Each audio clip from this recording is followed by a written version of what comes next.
You are welcome to our channel. Don't forget to give us your likes and your thumbs up, and please share. We are not unaware of your father's secret. That's what we have in the news today. Your sick father's secrets association with Tinubu's government. We are not unaware of your father's secrets association with Tinubu's government. Atiku'S son fires Bala Muhammad's son. The son of the former vice president Atiku Abubakar Muhammad has alleged that the Bauchi State Governor Bala Muhammad is secretly associating with President Bola Tinubu's administration. Naija News reports that Muhammad made this known while responding to the son of the Bauchi State Governor, Shamsu Bala, saying that his father never supported Atiku's ambition in the 2019 and 2023 presidential elections. Shamsu Bala also threatened that his father will not support Atiku in the 2027 elections. However, in a statement released to newsmen on Monday in Abuja, Mohammed Atiku Abubakar said his father had never enjoyed Shamsu's father's support in his bid for the presidency, stressing that the only difference now is that Shamsu has removed the mask and now we do not have to worry about the faint impression of any support from his father. Mohammed stated that Shamsu Bala's comment reek of arrogance and an exaggerated sense of relevance, adding that his father's presidential ambition is the reason for his poor management of the People's Democratic Party Governors Forum (PDP). The statement added, "Let it be known to Shamsu that never has Atiku dissipated an ounce of energy towards his father's political travails. This is simply because Atiku's politics transcend such shenanigans and he has consistently remained above bar. Moreover, whatever conflicts Bala Muhammad may have had with politicians in Bauchi in the lead to the 2023 elections had nothing to do with Atiku Abubakar. It is purely a local affair. Let me re-emphasize that at no point has Shamsu's father ever supported Atiku Abubakar in his political career. On the contrary, the ignoble role his father played in 2023, where he clandestinely worked against the presidential candidate of his party, is still fresh on Nigerians' memory. In case Shamsu has been off the news reel, we wish to refer him to a recent remark by his father's political mentor, the Minister of FCT Nyesom Wike, who revealed how the Bauchi State Governor orchestrated plans to ensure that Atiku did not win in 2023 election. It is noteworthy to mention that Governor Bala Muhammad's presidential ambition is the reason for his poor management of PDP Governors Forum, where he couldn't command the respect and control of his colleagues. We are not also unaware of his secret hobnobbing with Tinubu's government.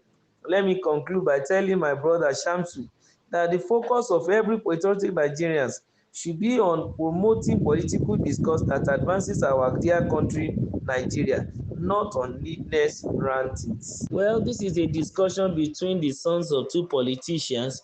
That's the person of former Vice President of the Federal Republic of Nigeria, Alhaji Atiku Abubakar, the Waziri of Adamawa, and also the son of the incumbent governor of Bauchi State and former Minister of the Federal Capital Territory, Senator Bala Muhammad. And these two kids are throwing stones at each other as regards the activity of their fathers, about the fact that Bala's father, Shamsu's father, refused to support Muhammad's father.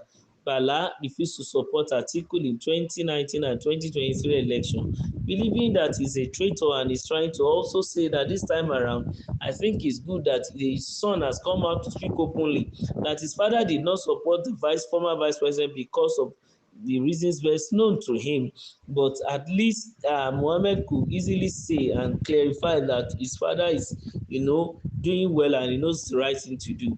And he's also trying to fault the fact that Mr. Bala Mohammed couldn't lead the PDP Governors Forum because he himself has ambition that is coinciding and at loggerhead with the ambition of Alhaji Atiku Abubakar, and that is what is really affecting both men and then made them to lose presidency, as it were. But let's look at it from another angle. These men are politicians and then their sons too. Does it mean that the children are being grown up to take over from them? It's not a bad thing. Sincerely, they can charge their cost, not that their parents will influence and then impose them on Nigerians? No. Because also, does it speak to the fact that these young men are well trained, in quote now, that they are not spoiled brats coming into public to discuss issues that is between their parents, even on the social media? And these are some of the things we really need to look at as parents, that we need to, do a lot of things as regards that. Because for me, both boys or men, I wouldn't know who they may be, didn't really show a high level of discipline, and also they refuse to show more decorum and respect even for their parents, because it's an issue between two aged men, and I don't expect these young men to really interfere at all.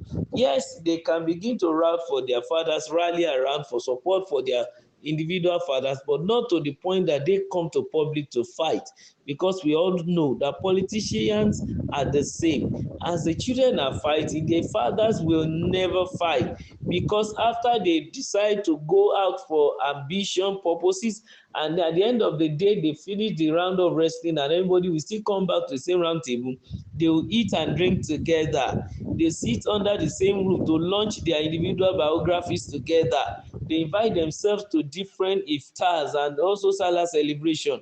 So why the fight between the children? I think these little men should understand this singular fact, and they need to put on their thinking cap and get serious with their lives. They should get involved in better things than the politics of their parents. Even if they are interested in becoming politician or playing politics, there is a way to do it, not by washing dirty linen in the internet public. It ought not to be. It's not even speaking well or right about who Nigeria is and the kind of politicians that we have, and the set of political people that will be taking over from the ones that are going now. It ought not to be. I expected both men to represent the youth properly, and to also show that they are a new generation that is going to give Nigeria the best, which is going to deviate from what their parents are already giving to Nigeria as a people. And it's expected of them to put on their thinking cap and begin to work train themselves about how to do their best for their nation. Peradventure, if their parents might eventually bring them to limelight and hand over power to them, in quote, though I'm not approving of such, if they want to take power, let them go to the right channel which every other person go through, and then on a merit base they can win and come in. But in this situation of name calling and trying to call themselves up, also disrespecting and disregarding their parents, I think they should stop. It's not healthy for our politics, neither is it healthy for their family. Remember to like our channel, also make sure you share, and please subscribe. Thank you.